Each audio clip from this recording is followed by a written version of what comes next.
और आइए बात करते हैं आज की सबसे बड़ी खबर की। आगे आपको दिखाएंगे हम कि कैसे हमास के आतंकी खुलेआम ये ऐलान करते हैं कि यहूदियों को इजराइल में रहने वालों का कत्लेआम किया जाए।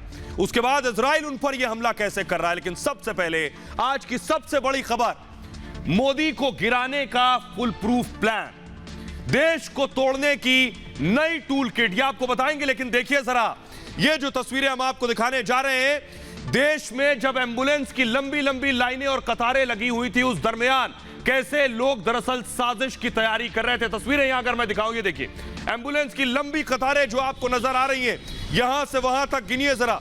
ये जब एम्बुलेंस की तस्वीरें हम और आपको दिखा रहे थे और ये बता रहे थे कि देश में कोरोना पैर पसार रहा है और हालात बिगड़ रहे हैं, तब दरअसल कुछ लोग मोदी को गिराने की तैयारी कर रहे थे, देश को तोड़ने का प्लान तैयार कर रहे थे। अगली तस्वीर जो मैं आपको दिखाने जा रहा हूं नासिक की, देखिए जरा कैसे जब ये तस्वीरें मैं आपको दिखा रहा था कि ऑक्सीजन की वजह से लोगों की जान चली गई, ऑक्सीजन की कमी की वजह से अस्पतालों में लोगों ने दम तोड़ दिया, तो उस वक्त कैसे कोई मोदी को गिराने की तैयारी कर रहा था। इन तस्वीरों के दरमियान ये आरोप बीजेपी ने लगाए हैं। कैसे आपको बताने जा रहा हूं कि देखिए देश में जब लगातार मौतें हो रही थी, शमशान घाट की तस्वीरें मैं आपको दिखा रहा हूं। ये तस्वीरें मैंने आपको पहले भी दिखाई, देखिए जरा लाइन से जो आप तस्वीरें देख रहे हैं, ये शव के अंतिम संस्कार की है, अंतिम संस्कार की तस्वीरें हैं, शवदाह की तस्वीरें हैं। ये जब मैं तस्वीर आपको दिखा रहा था तो सिर्फ आगाह करने के लिए कि सावधान रहिए, लेकिन सोचिए इन लाशों पर भी कोई दरअसल सीढ़ियां बनाकर चढ़ने की कोशिश कर रहा था। ये आरोप और इल्जाम बीजेपी ने लगाए हैं, लेकिन बीजेपी ने ये आरोप किस पर लगाए हैं? कौन मोदी को गिराने की कोशिश कर रहा था? कौन मोदी को गिराने की साजिश कर रहा था? क्या यह साजिश राहुल गांधी और कांग्रेस पार्टी कर रही थी? बीजेपी का आरोप है कि मोदी को गिराने का फुल प्रूफ प्लान बना लिया गया था, देश को तोड़ने की नई टूल किट तैयार कर ली गई थी। अब आप सोच रहे होंगे कि यह टूल किट भला क्या है? टूल किट आपने सुना होगा, क्या होता है टूल किट? तो मैं आपको पहले दिखाने जा रहा हूं टूल किट होती क्या है। आपने देखा होगा, यह है टूल किट, देखिए जरा, ये टूल किट है जिसके अंदर प्लास है, स्क्रू ड्राइवर है यानी पेचकस है, और नट को कसने के लिए आप देख रहे हैं चीजें हैं। ये टूल किट होती है जो आपने सुनी। टूल किट मरम्मत में काम आती है, चीजों को बनाने में काम आती है, घर की चीजों को ठीक करने में काम आती है। ये होती है टूल किट। लेकिन किसी को तोड़ने की टूल किट, देश को बर्बाद करने की टूल किट, वो टूल किट कैसी है ये मैं आपको दिखाने जा रहा हूं। बीजेपी का जो आरोप है, जो टूल किट कांग्रेस ने बनाई है मोदी को तोड़ने की, मोदी को गिराने की, वो है वो टूल किट। में अगर दूसरी टूल किट दिखाऊं कि मोदी को तोड़ने की टूल किट ये है, ये देखिए टूल किट, ये टूल किट जो आपके घर में होगी, लेकिन मोदी को तोड़ने और देश को तोड़ने की टूल किट में ये था। नई संसद पर सवाल, मोदी पर हमला, कुंभ को कोरोना से जोड़ दो, वायरस को इंडियन वायरस बोलो, भारत की छवि खराब करो और कांग्रेस को मददगार दिखाओ। पहले मैं आपको सरल भाषा में समझाऊं कि टूल किट होता क्या है। दरअसल ये टूल किट बनाने की जरूरत इसलिए पड़ती है क्योंकि अगर आप हिंदुस्तान में बैठे हैं और आप चाहते हैं कि अमेरिका से लेकर लंदन से लेकर इंग्लैंड और इटली से लेकर अंटार्कटिका से लेकर अफ्रीका से लेकर हर शख्स एक भाषा बोले, हर शख्स मोदी को गिराने की बात करे, विदेश में बैठा शख्स भी मोदी के खिलाफ बोले, विदेश में बैठा शख्स भी हिंदुस्तान की आलोचना और निंदा करे, तो आप एक जगह से खुद अकेले ये मैसेज नहीं बढ़ा सकते हैं, ये संदेश आप नहीं पहुंचा सकते हैं। इसलिए इसके लिए बाकायदा टूल किट बनाई जाती है और यही टूल किट कांग्रेस ने बनाई है। जी हां, यही टूल किट, इसी को टूल किट कहते हैं। यह है कांग्रेस की बनाई हुई टूल किट। यानी एक टूल किट बनाइए, खाका बनाइए, अफ्रीका, इटली, अमेरिका, लंदन और फ्रांस, हर देश में इस टूल किट को फॉरवर्ड किया जाता है। कई बार इस टूल किट के लिए पैसे भी दिए जाते हैं, विदेश में बैठे बड़े बड़े लोगों को पैसा दिया जाता है, मीडिया हाउसेस को पैसा दिया जाता है, मैगजीन वालों को पैसा दिया जाता है। यह पैसा सिर्फ इसलिए दिया जाता है, आपको बताऊं, कि ये लोग आपकी टूल किट के हिसाब से चलेंगे। आपने ट्वीट किया तो अमेरिका से भी ट्वीट हुआ, आपने मैसेज किया मैगजीन में छपा तो विदेश में भी मैगजीन में छपा। उसी टूल किट के हिसाब से देश को बदनाम करने की कोशिश होती है। यह मैं आपको दिखा रहा हूं टूल किट के कौन कौन से हिस्से हैं। लेकिन सबसे पहले शुरुआत करेंगे सबसे पहली टूल किट की। आइए जरा पहली टूल किट जो मैं आपको दिखाऊं, उससे पहले जरा सुनिए बीजेपी जो आरोप लगा रही है। बीजेपी ने कहा है यह टूल किट कांग्रेस और राहुल गांधी ने बनवाई है। जरा सुनिए सबसे पहले संबित पात्रा को। कांग्रेस पार्टी का एक टूल किट चल रहा है कि किस प्रकार से ये जो महामारी है, ये जो कोरोना का पेंडेमिक है, उस पेंडेमिक में भी, उस विपत्ति में भी किस प्रकार राजनीति करनी है और किस प्रकार से भ्रम की स्थिति को उत्पन्न करते हुए कांग्रेस पार्टी अपने राजनीतिक मंसूबे को मजबूत करना चाहती है। वह इस टूल किट से पूरा देश आज कांग्रेस के मंसूबों को, कांग्रेस के इंटेंशंस को, कांग्रेस के जो भ्रम फैलाने की नीति है उसे जान रही। और आइए अब आपको दिखाते हैं इस नई टूल किट को, देश के तोड़ने वाली टूल किट का पहला हथियार क्या है, देखिए जरा।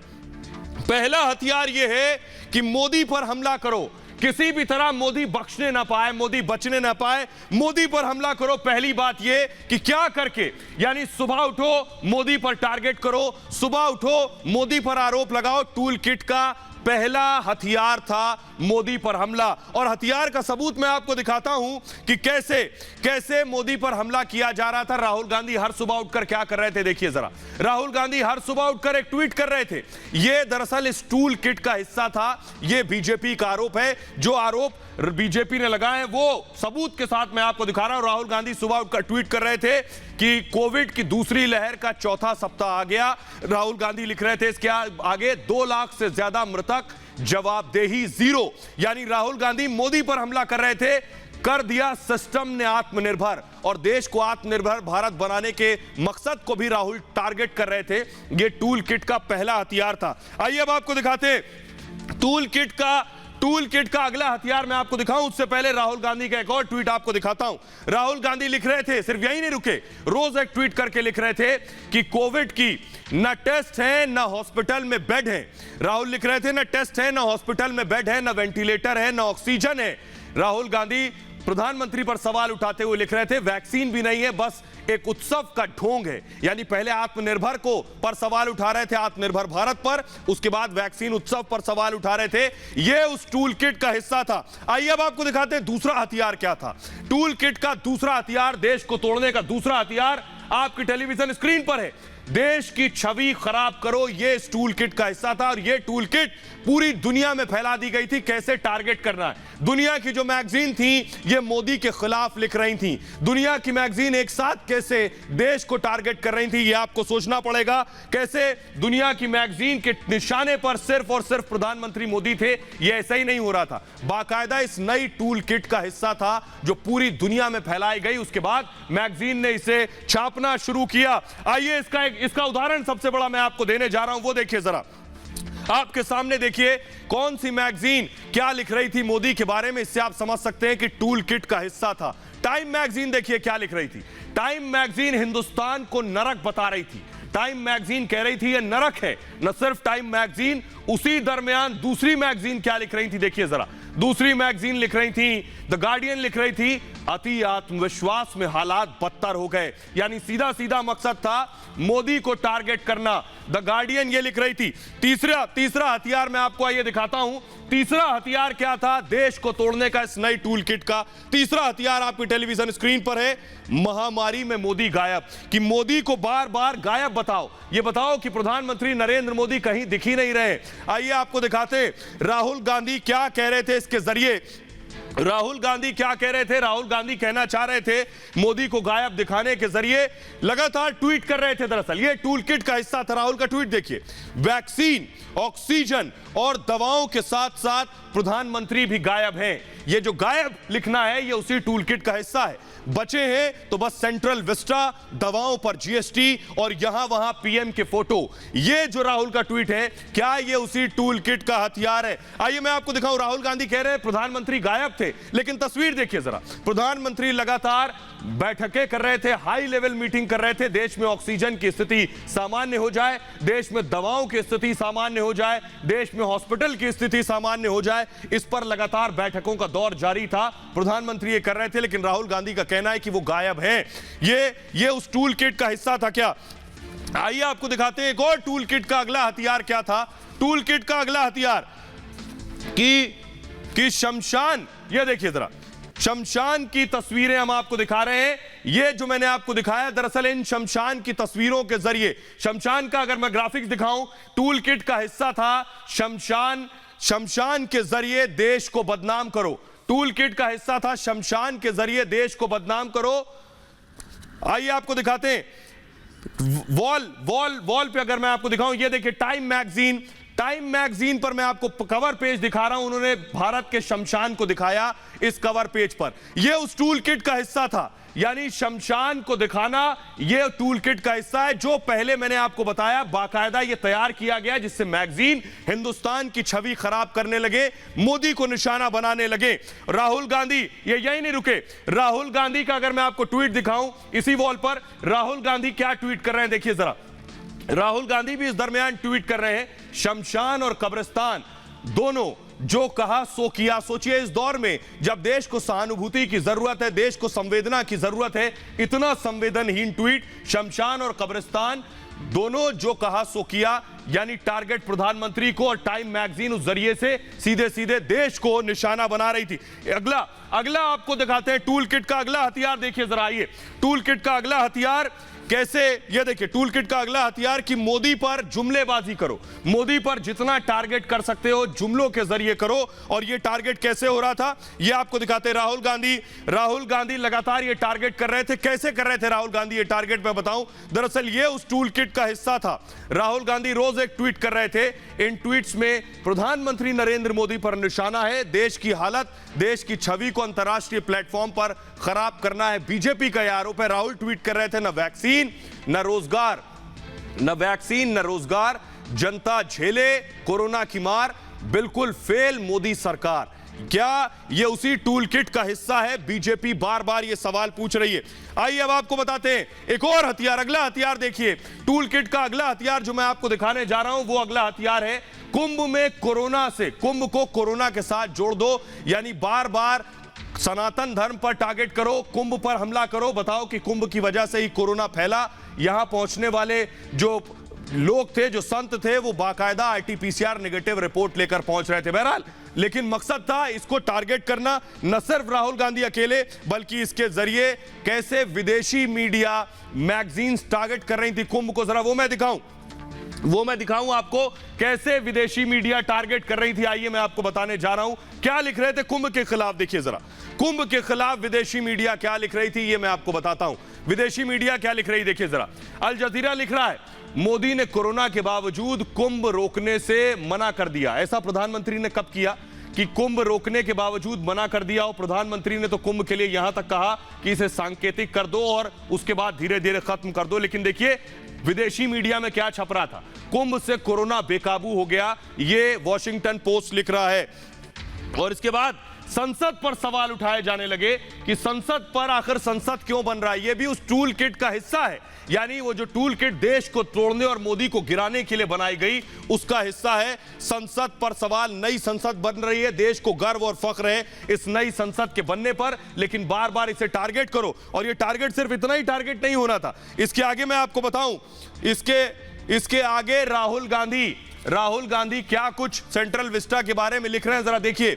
सेंट्रल विस्टा जरूरी नहीं, इस नई संसद के पूरे इमारत जहां बन रही उस एरिया को बोलते हैं सोच के साथ केंद्र सरकार जरूरी है, यानी बार बार उस पर आरोप लगा रहे थे। अगला ट्वीट देखिए जरा, इसकी तुलना, यानी जो पैसा उस पर खर्च हो रहा है उसकी तुलना, सेंट्रल विस्टा के लिए 13,450 करोड़ रुपए खर्च हो रहे हैं, इसकी तुलना या फिर 45 करोड़ भारतीयों के लिए वैक्सीन दे दीजिए, या फिर 1 करोड़ ऑक्सीजन सिलेंडर दे दीजिए, या फिर न्याय के तहत 2 करोड़ परिवारों को 6-6 हजार रुपए दे दीजिए। लेकिन प्रधानमंत्री का ईगो लोगों की जिंदगी से ज्यादा जरूरी है। सवाल यही है कि सेंट्रल विस्टा और इस तरह के न जाने कितने प्रोजेक्ट लगातार चलते रहते हैं, लेकिन सवाल यही क्या बाकी प्रोजेक्ट रोक दिए जाए, और क्या ये प्रोजेक्ट रोक देने से क्या महामारी रुक जाएगी? सुनिए जरा। बिल्डिंगें और इमारतें केवल एक सामंती सरकार का प्रतीक हैं। सरकार को जमहूरियत में, लोकतंत्र में लोकतांत्रिक होना चाहिए। लोकतांत्रिक सादगी से बनता है, सरलता से बनता है, लोगों के बीच अप्रोच से बनता है और सादगी से बनता है। ये तो आलीशान इमारतें, ये तो पुराने राजे महाराजाओं का प्रतीक हुआ करती थी। पैसे की बर्बादी करना चाहते, फजूल की खर्चे करके, ये बहुत गलत है, ये गैर संवेदनशीलता है और देश की गरीब और देश की बेरोजगार युवाओं की जो घाव है आज के आर्थिक संकट के कारण उस पर वो नमक छिड़क रहे हैं। तो आपने देखा देश को तोड़ने की टूल किट, मोदी को गिराने की टूल किट मैंने आपको दिखाई। बहरहाल आगे बढ़ते हैं और अब बात करते हैं इजराइल और फिलिस्तीन के बीच मचे घमासान की। हम आपको दिखाने जा रहे हैं एक वीडियो जो इजराइल डिफेंस फोर्स ने बाकायदा साझा किया है, ट्वीट किया है, जिसमें वो वीडियो दिखा रहे हैं हमास के लोगों का, हमास के आतंकियों का, जो आतंकी कह रहे हैं कि यहूदियों का सर कलम कर दो। वो कह रहे हैं कि जहां भी यहूदी मिले उन्हें मारो, ये कहना है। और उसके बाद ये कहते हुए इजराइल डिफेंस फोर्स का कहना ये वजह है कि हमें उन्हें टारगेट करना पड़ रहा है। आइए आपको दिखाते हैं। सबसे पहले आपको दिखाने जा रहे हैं वो वीडियो, कैसे वो वीडियो बाकायदा आईडीएफ ने ट्वीट किया। फुल स्क्रीन अगर आप इसे दिखाएं, फुल स्क्रीन दिखाई।